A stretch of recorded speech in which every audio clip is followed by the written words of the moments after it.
TMC के 20 सांसद टूट जाएंगे, हो गई तैयारी। अब ममता बनर्जी के पार्टी टीएमसी के का बंगाल में जो हाल है वो बड़ी बेहाल है, परेशान से हैं, क्योंकि ममता बनर्जी ही इस हालात के गुनाहगार है।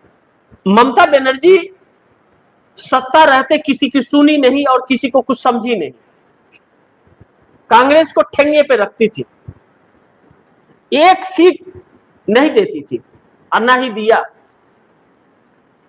लेकिन बंगाल के अंदर ऐसे ही है, लेफ्ट की सरकार गई, ममता बनर्जी की सरकार आई तो सभी लेफ्ट वालों पर अत्याचार किया गया और अपने में शामिल कर लिया, उनके दफ्तरों को भी छीन लिया। और ममता का सत्ता गया तो भाजपा ने वही काम किया, तो वहां का इतिहास भी है। और दूसरी चीज, ममता बनर्जी ने इंडिया गठबंधन को तोड़ा है और नरेंद्र मोदी के सत्ता को पुख्ता किया था, तो फिर वो जिसे पर्दे के पीछे से समर्थन दे रही थी वही उनकी पार्टी को तोड़ रही है।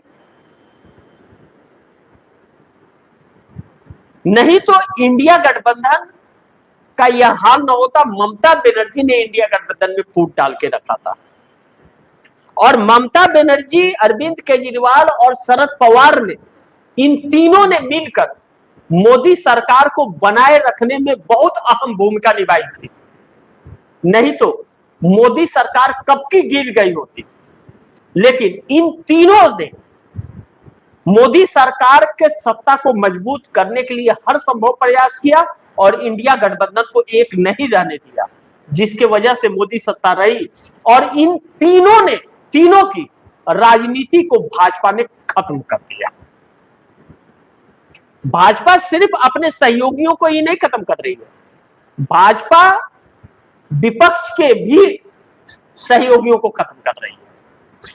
अब ऐसे में ममता बनर्जी के 20 सांसद मानसून सत्र में यह लिस्ट स्पीकर ओम बिरला के पास जाने की संभावना है और उन्हें भारतीय जनता पार्टी में शामिल किया जाएगा आधिकारिक तौर पर। अब यह रिपोर्ट आ रही है कि इससे अधिक भी मात्रा हो सकते हैं। 29 सांसद हैं ममता बनर्जी के पास और 29 में 20 चले जाएंगे तो दर बदल कानून लागू नहीं होता है इस पर। ऐसे में ममता बनर्जी के लिए एक नई चुनौती बन गई है, जो ममता बनर्जी की पार्टी का क्या होगा। और जो इंडिया गठबंधन विकल्प था उसको तो तोड़फोड़ दिया था, ममता ने फूट डाल दिया था। तो अब जून के पहले सप्ताह में जो ममता बनर्जी ने बयान दिया है अपनी प्रेस कॉन्फ्रेंस में कि बैठक होनी है, क्या ममता बनर्जी का कोई सुनेगा? खासकर कांग्रेस तो नहीं सुनने जा रही है, क्योंकि उसने अपना रास्ता चुन लिया। अब उस बैठक का क्या परिणाम निकलेगा यह वक्त बताएगा।